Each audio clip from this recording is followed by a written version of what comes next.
App इस समय सियासत का सबसे बड़ा मुद्दा बन गया है। विपक्ष ने सरकार को तानाशाह करार दिया और नागरिकों की निजता से खिलवाड़ करने का गंभीर आरोप भी लगाया। वहीं केंद्रीय मंत्री ज्योतिरादित्य सिंधिया ने सारी अफवाहों को झूठा और भ्रामक बताया है।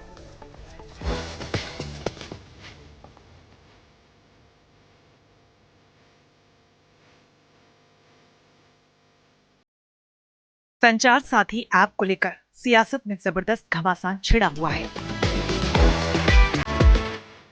पक्ष और विपक्ष के बीच इस मुद्दे पर भीषण संग्राम हो रहा है।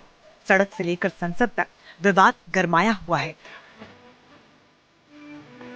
केंद्रीय मंत्री ज्योतिरादित्य सिंधिया ने संचार साथी ऐप को लेकर फैल रही गलतफहमियों को साफ किया। सिंधिया ने कहा कि यह ऐप किसी तरह की जासूसी नहीं करता और न ही आपकी कॉल्स मॉनिटर करता है। ऐप पूरी तरीके से वॉलंटरी है। हमारी जिम्मेदारी है उपभोक्ताओं की मदद करने की, हमारी जिम्मेदारी है उपभोक्ताओं की सुरक्षा देखने के लिए। क्या है संचार साथी? संचार साथी एक ऐप है और एक पोर्टल है जिसके आधार पर हर एक उपभोक्ता अपनी सुरक्षा अपने हाथों से कर पाता है। ये जन भागीदारी का एक कदम है। इसमें लोगों को ऑब्जेक्शन नहीं, लोगों को स्वागत करना चाहिए। कांग्रेस सांसद प्रियंका गांधी ने इस ऐप को लेकर सरकार पर बड़ा आरोप लगाया। उन्होंने कहा कि ये एक स्नूपिंग ऐप है, लोगों की निजता पर सीधा सीधा हमला है। सरकार देश को हर स्तर पर तानाशाही की तरफ ले जा रही है। It is a snooping app. I mean, clearly, it's ridiculous. Now, where else do they want to, I mean, citizens have their right to privacy. Even all of you must be having a right to privacy to send your own messages to family, friends without the government looking at everything. They are turning this country into a dictatorship in every form. You ask me every day why Parliament is not functioning. It's not functioning because they are refusing to talk about anything. So it's very easy to blame the opposition, but the fact is they are not allowing any discussion on anything. अब आप ये समझिए कि आखिर संचार साथी app पर विवाद क्यों हो रहा है। दरअसल टेलीकॉम विभाग ने हाल ही में मोबाइल कंपनियों को निर्देश दिया कि नए हैंडसेट में संचार साथी ऐप प्री इंस्टॉल किया जाए। ऐप फोन सेटअप के समय दिखना, चलना और यूजर के लिए पूरी तरह एक्सेसिबल होना चाहिए। सरकार का कहना है कि ये कदम टेलीकॉम फ्रॉड रोकने और मोबाइल की असलियत पहचानने के लिए जरूरी है।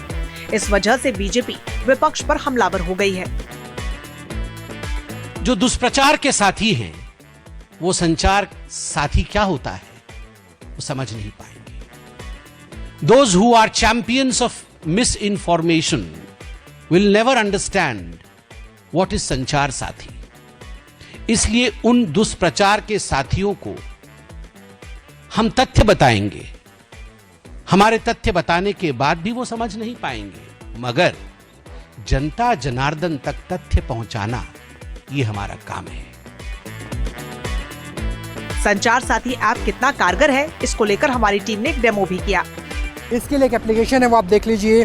C.dot की एप्लीकेशन है, भारतीय दूरसंचार विभाग ने ये बनाई है और ये सबको रखना भविष्य में अनिवार्य हो जाएगा।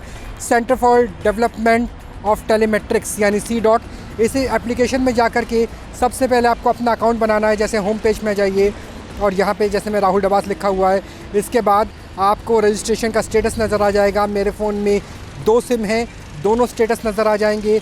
अब इसके बाद होम में क्या क्या देख सकते हैं कि रिपोर्ट कर सकते हैं अगर आपके साथ कोई साइबर फ्रॉड हुआ है तो।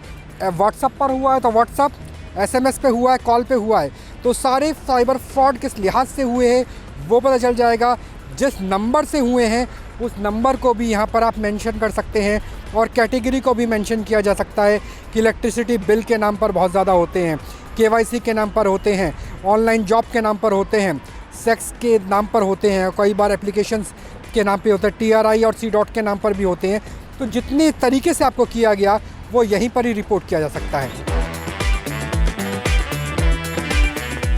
संचार साथी ऐप को लेकर पक्ष और विपक्ष की अपनी अपनी दलीलें हैं, लेकिन सवाल यह है कि क्या संसद में संचार साथी ऐप पर विपक्ष का विरोध सही है? क्या संचार साथी ऐप को सरकार नागरिकों पर जबरन थोप रही है? Team news nation. जहां भक्ति है हर शब्द में, कथाओं में छुपे हैं दिव्य रहस्य और ज्योतिष देता है जीवन को दिशा। धर्म से जुड़ी हर बातों को जानने के लिए हमारे चैनल स्तुति को सब्सक्राइब करें। चैनल पर जाने के लिए इस लिंक पर क्लिक करें।